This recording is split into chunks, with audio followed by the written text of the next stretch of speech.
Pengusung Capres Prabowo untuk terus mendorong Gibran jadi cawapres terus berjalan. Keputusan untuk mengumumkan cawapres Prabowo diduga juga menunggu putusan MK soal batas usia capres-cawapres.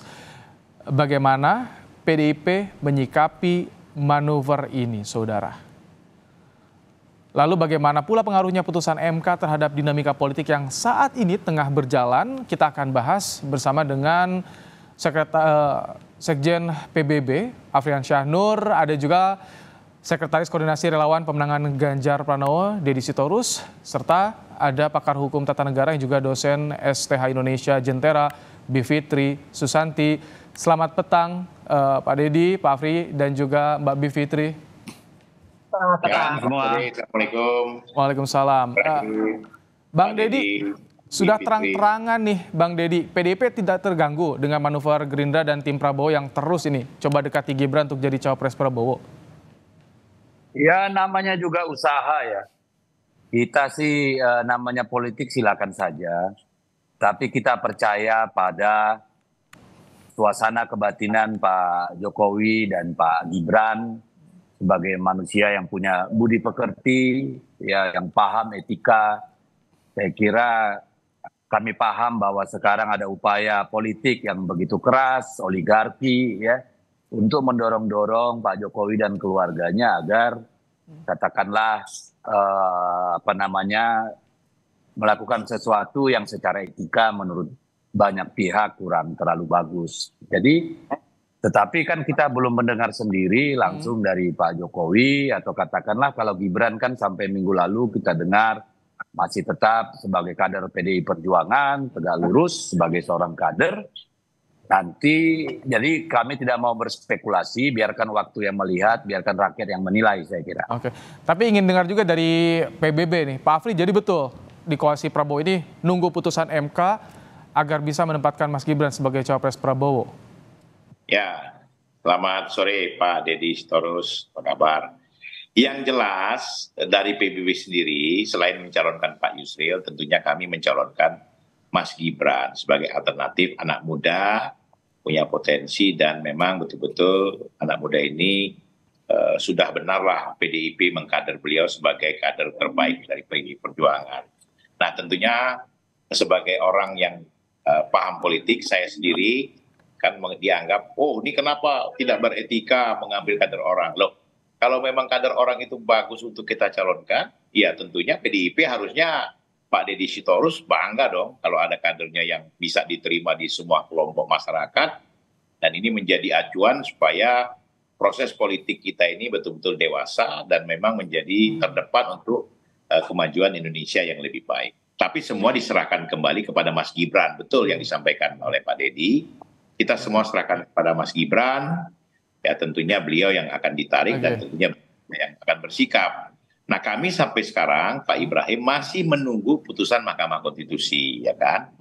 Kalau memang Mahkamah Konstitusi tidak mengizinkan batas umur minimal 35 tahun, ya tentunya proses ini tidak bisa berjalan.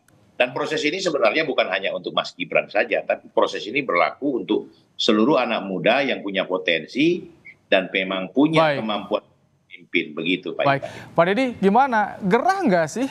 Atau justru bangga PDIP ketika Gibran dilirik? Tapi kan ini riskan juga bagi PDIP, Pak Deddy. Saya kira kalimat itu dikembalikan saja kepada sahabat saya Bung Afriansa, bagaimana perasaannya kalau itu terjadi di partainya kan.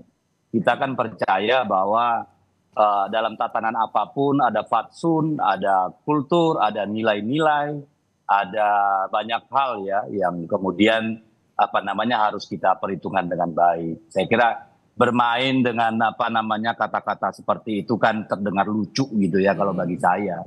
Tapi apapun itu kan keputusannya ada pada Mas Gibran dan Pak Jokowi, ya kita hanya bisa melihat dan menanti gitu. Jadi kalau dari sisi kita sih apapun ya namanya PDI Perjuangan ya kita selalu berjuang setiap hari gitu ya. Nggak terlalu pusing dengan urusan begitu. Baik, Mbak Fitri, bagaimana lihat sudah ada argumen-argumen tuh yang dikeluarkan? Anda melihat manuver ini untuk menggolkan Gibran sebagai cawapres nih, apa yang Anda baca dari manuver ini?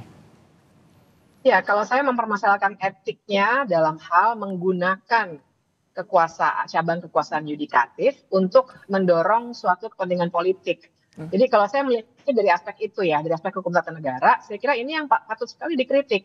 Karena kalau misalnya dikatakan tadi ini untuk anak muda pada umumnya, kan kita juga bisa membaca dengan terang yang sedang masuk dan toh tadi sudah dibicarakan juga oleh Pak Afriansyah bahwa yang sudah masuk bursa itu cuma satu nama yang di bawah usia 40, yaitu Gibran. Jadi sementara itu sampai sekarang putusan MK-nya itu baru mau dibacakannya kemungkinan hari Senin. Tadi sudah diumumkan saya kira ya hari Senin akan diumumkan. Sudah terlalu dekat sekali dengan ini injury time ini menjelang pendaftaran.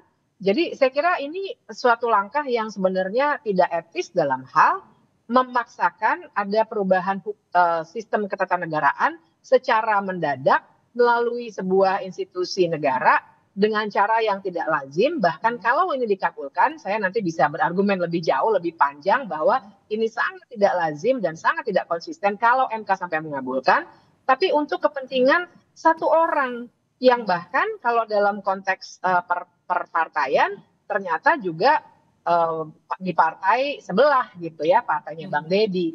Nah, jadi saya kira komplikasi etiknya sebenarnya di sini banyak sekali. Tapi kan hitung-hitungan dari banyak koalisi sekarang lebih banyak matematikanya dan kursinya apakah dimenangkan atau tidak, bukan lagi pertimbangan etik atau kemampuan. Mbak Bivitri, maaf, kalau misalkan nanti diputuskan, ini pertimbangan hanya sebatas soal usia saja atau ada hal-hal lain sih yang menurut Anda menarik untuk dikritisi nih karena jelang pendaftaran? Memang permohonannya itu soal usia ya, tapi kan juga ada yang meminta dan pernah ada putusan yang serupa untuk pimpinan KPK usia tertentu atau pernah menduduki jabatan tertentu. Nah, bisa ada dua kemungkinan jadi entah usianya, dua kemungkinan putusan maksud saya ya, entah usianya yang diturunkan menjadi 35 atau usianya tidak diturunkan tapi ditambah. Oke, jadi ada tambahan soal pernah menjabat seperti itu ya, Mbak Fitri. Sayangnya di perjalanan, jadi sinyal internetnya agak terganggu, Mbak Bivitri. Tapi saya ingin ke Pak Afri. Pak Afri, banyak pertanyaan kenapa sih harus Gibran yang notabene kader PDIP tidak pede di koalisi sendiri, Pak Afri?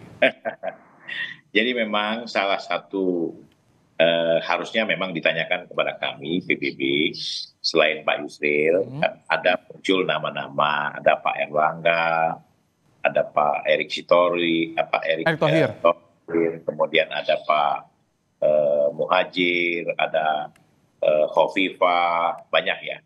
Nah kami memilih dari Pak Yusril itu, setelah itu kita mengambil ya Mas Gibran ini memang sebagai anak muda.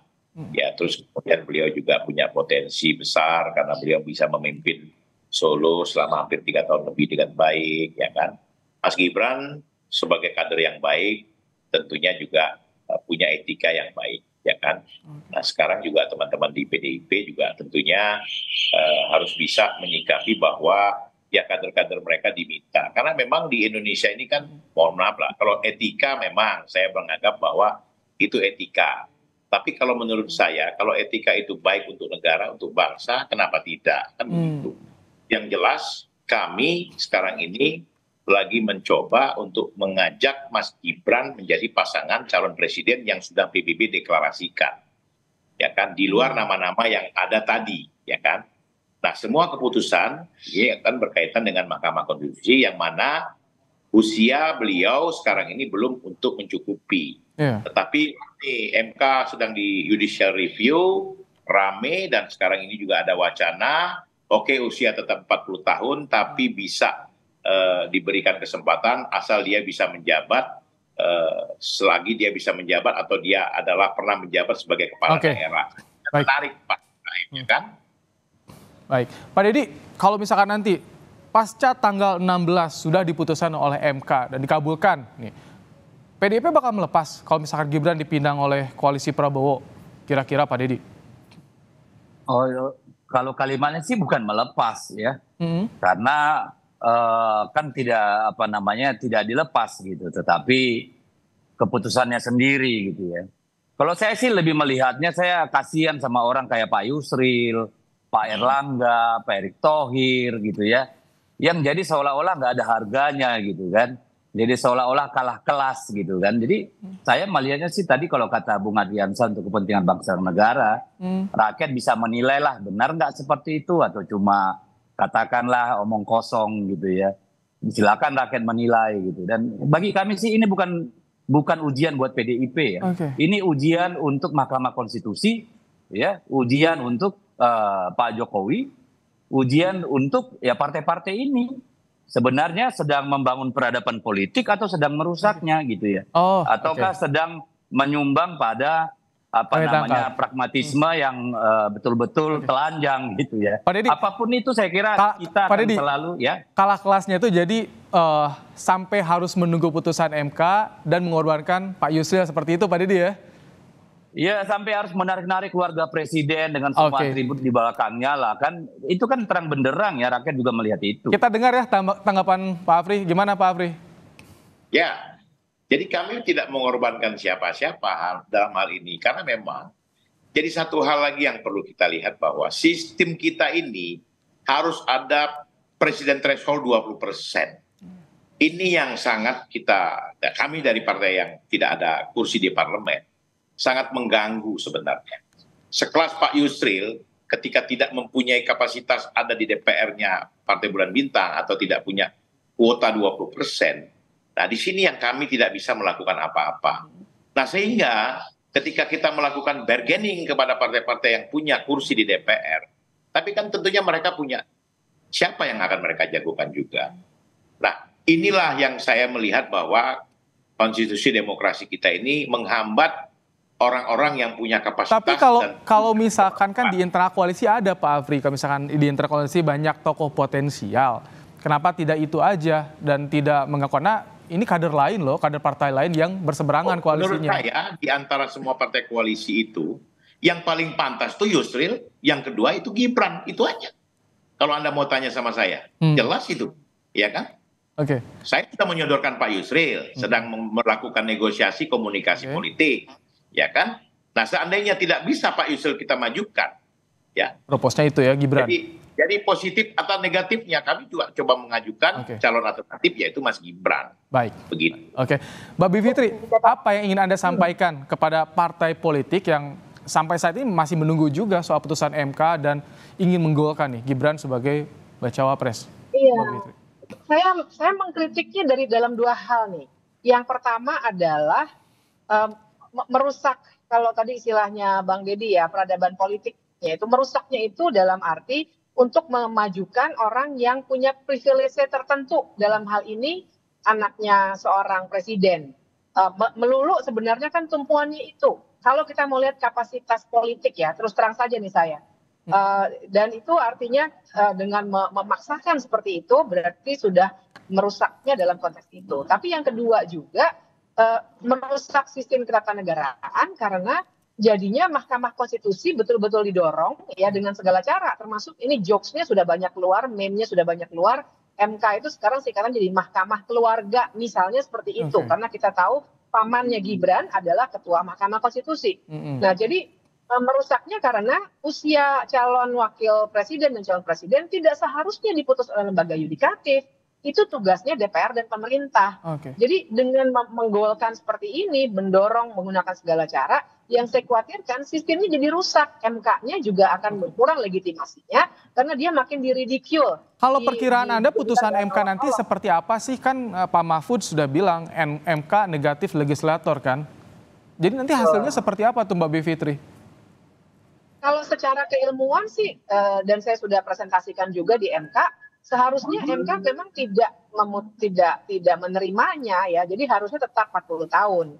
Nah, tapi kan kita harus membaca juga situasi politik bahwa sudah ada beberapa kali penundaan dan sudah ada beberapa kali pembicaraan bahwa ada dorongan supaya MK pada akhirnya akan mengabulkan permintaan ini. Jadi ada yang saya dengar sih perkiraannya kemungkinan besar akan dikabulkan nih oleh Mahkamah Konstitusi karena gelagatnya sudah terbaca mulai dari penundaan pembacaan putusan sampai dengan sempat ada perkara yang dimasukkan secara mendadak kemudian ditarik lagi dan seterusnya. Jadi ada operasi yang dilakukan juga dan itu yang menurut saya akan merusak sistem ketatanegaraan kita. Bang Deddy, dari PDIP apakah ada konsolidasi khusus jelang putusan MK ini karena kan ini salah satu momen yang ditunggu juga termasuk ada kemungkinan Gibran masuk dari bacawa pres nih?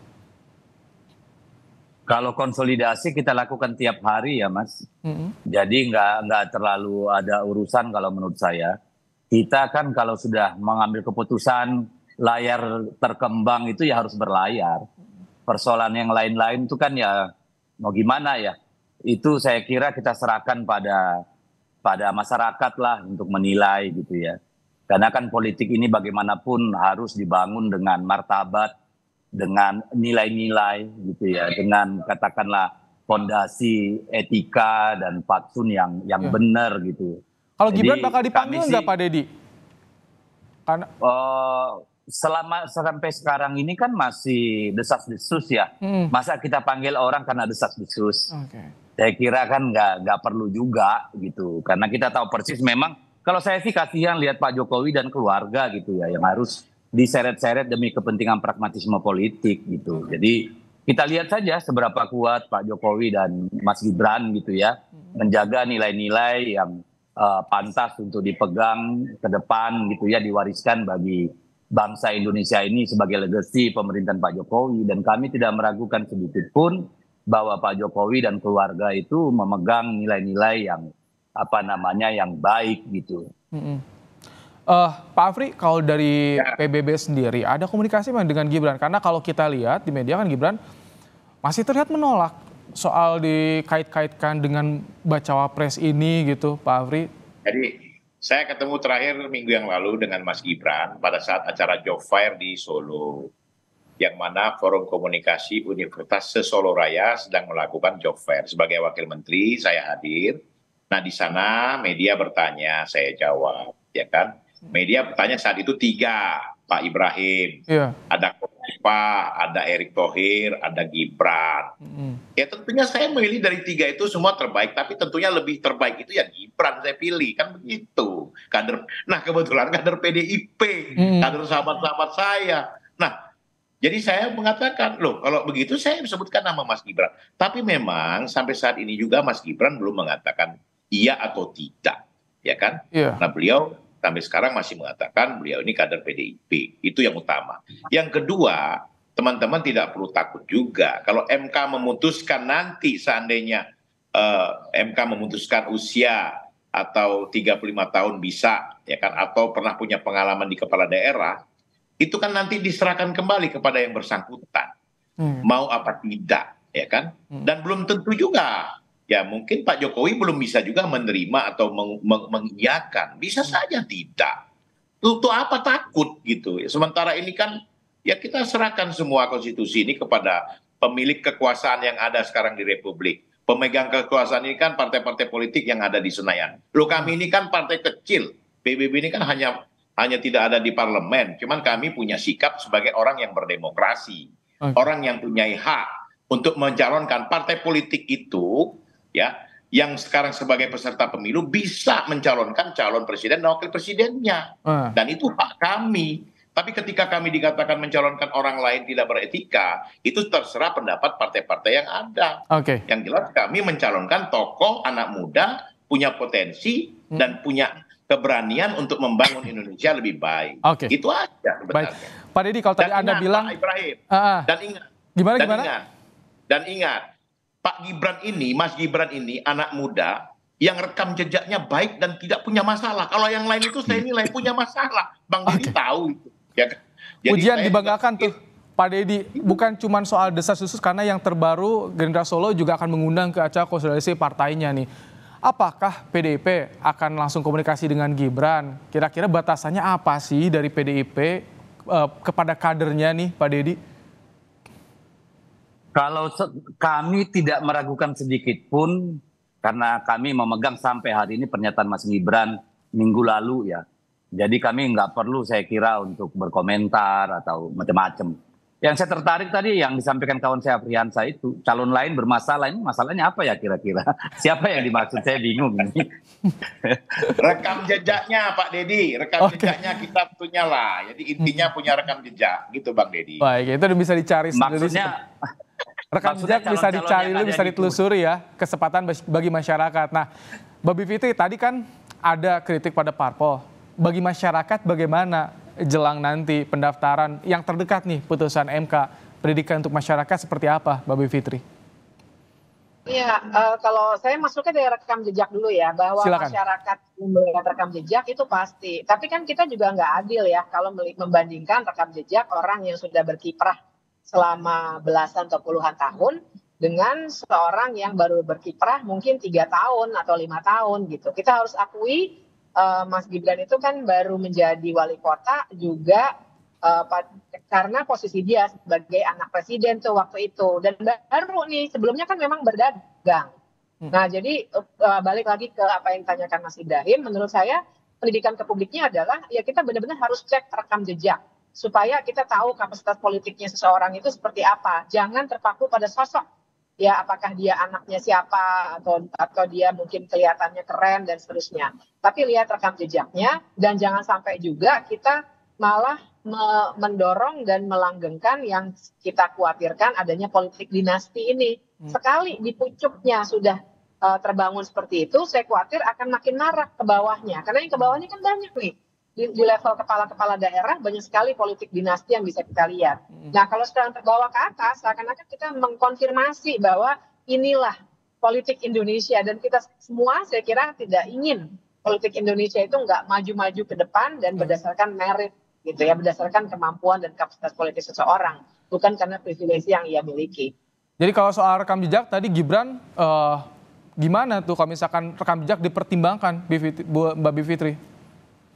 Ya, menurut saya sih satu-satunya yang membuat ia sekarang bisa menjadi wali kota pun ya karena dia anaknya Pak Jokowi kan, gitu kan, tadinya memang bukan berkarir di politik. Maka kalau dia mau berkarir di politik, bagus, menurut saya bagus ya orang berkarir di politik, tapi berkarirlah dulu gitu. Jadi jangan terlalu cepat gitu, karena sudah 3 tahun itu bukan sudah loh menurut saya ya, berpengalaman sebagai kepala daerah, maka dia dianggap bisa menduduki jabatan cawapres gitu. Itu yang kita juga harus fair untuk melihatnya.